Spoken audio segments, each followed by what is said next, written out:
Usap-usapan ngayon sa online world ang panibagong chika tungkol kina Kim Chiu at Paolo Avellino matapos ang kanilang pinaghihinalaang bakasyon sa isang malamig na bansa.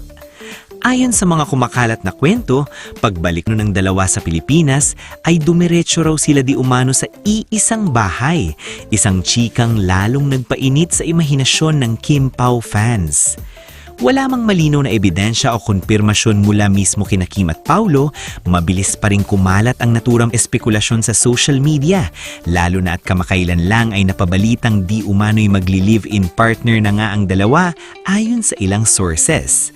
Para sa ilang netizens, tila raw tugma ito sa matagal na pananahimik ng dalawa online na ayon sa fans ay senyales ng pag-enjoy sa pribadong oras matapos ang bakasyon.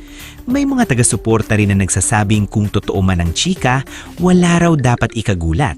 Para sa kanila, natural lamang na piliin ng dalawang artista ang manatiling pribado pagdating sa personal na buhay, lalo na't parehong sanay sa mata ng publiko. Hanggang sa ngayon nananatiling tahimik sina Kim Chiu at Paolo Avellino tungkol sa kanilang status.